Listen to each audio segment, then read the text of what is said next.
You know, it's just a thought, but someone ain't getting their Amazon Prime today.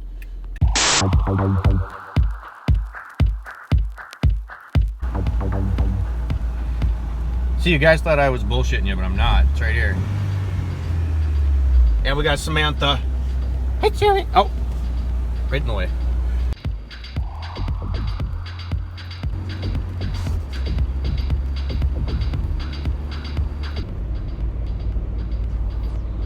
Alright guys, welcome back. I don't know what it is about these ass crack of dawn videos that I like doing, but I like doing them.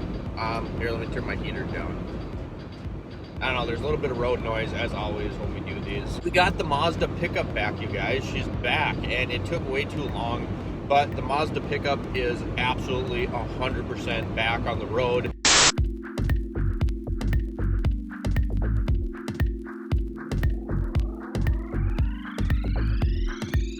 I've put about 300 miles on it since Sunday, and it is now Thursday. So I've been driving it quite a bit, and it drives really nice. And I know it's something that not everyone is going to understand, but there is just something about those 86 and 93 four-wheel drive Mazda pickups. And really, I guess if you're being specific, it's more the 88 to 93, because the first two had a crappy carbureted Mitsubishi engine. This one had a fuel-injected Mazda engine, which is the G6, which is way better.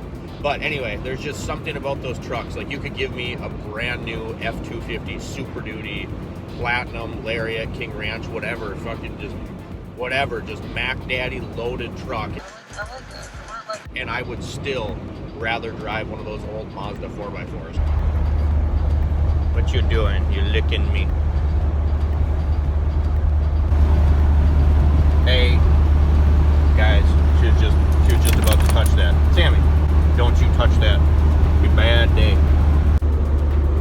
Alright guys, so I kind of botched a little bit of what I thought we were going to do in the morning video. There are just some pieces of that I didn't really like, so I added this to it. Now we are in the 91 B2600i 4x4 pickup truck. And like I said, this is my favorite pickup of all time. You could give me anything else and I would choose this any day out of the week with a 5-speed manual, and it has to be four-wheel drive.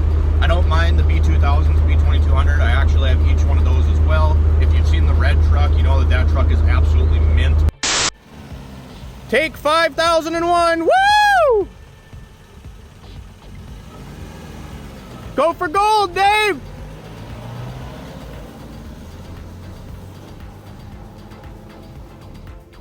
Ah, so close.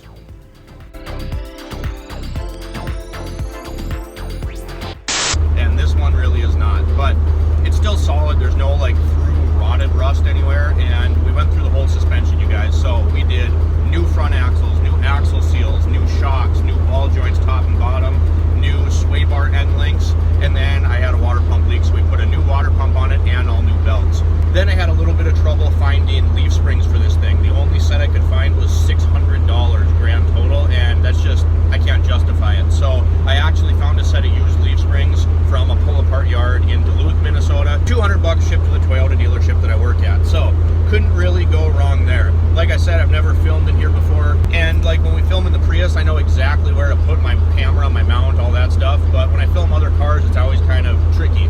And I know this thing is going to have a lot more road noise, so bear with me. I know there's going to be a lot of white noise in the background of this video, because it's an old truck, you guys, but that's how I think a truck should be. In my opinion, four-wheel drive, manual transmission, and old and rusty crusty, that's the kind of pickup I want. And it's funny, because this thing, like we were talking about earlier, you're not going to cruise down the interstate 75, 80 miles an hour. It's just not going to happen. Take it on a back road right now, we're about 65 miles an hour. But I absolutely love this pickup. And now that we got all of the maintenance done, all of the repairs done, and it's solid to drive, we have a little bit of fun coming. And I think I'll show you guys. So we're gonna do KC off-road lights. I'll put a picture of that right here. We're also gonna do cab lights. Yeah, I took a gamble on the cab lights. They're on the Wish app, but for 30 bucks, I figure screw it. It's an old pickup. I'm gonna try them and see what happens. So in 2 months when they show up, we'll put those on as well. And then I'm also gonna put helper springs and a Firestone airbag kit in the rear. I use this thing to haul scrap metal a lot of the time and firewood, so we get quite a bit of weight in the back. The headache rack that you see back there is actually a bed divider from a Toyota Tundra. It just happened to fit perfectly on the back of the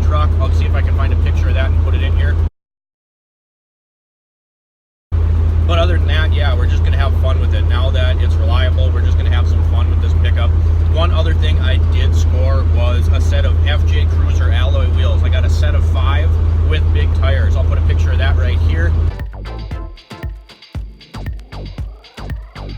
So you can see it looks super mean. Now, these trucks never had lift kits fabricated for them, no suspension lifts, and part of the issue that I've read about and seen myself is the CV axles in the front are already at such a steep angle that anymore you start wrecking your diff and axles. I do know of guys who have messed around with putting stiffer bolts in the control arms and stuff like that, so that when that angle is steepened even more, they don't snap the bolts. But to me, that's a Band-Aid. You're putting something stronger in there, so what is causing stress to the vehicle is still going to cause stress to your axles, whatever. So with these new wheels and tires, they're off an FJ Cruiser, it's going to look mean, and surprisingly they don't rub. I already checked that. I might crank the torsion bars an inch, and then with the new leaf springs and stuff, and with the new leaf springs and helper springs, that should give us a little bit of height in the rear as well. So we're not going to do anything crazy with that. I want to enjoy this thing, you guys. I just put the new axles in it and all that. I'm not about to wreck anything. And honestly, you guys, these things sit really nice just as they are with a bigger upgraded wheel and tire setup.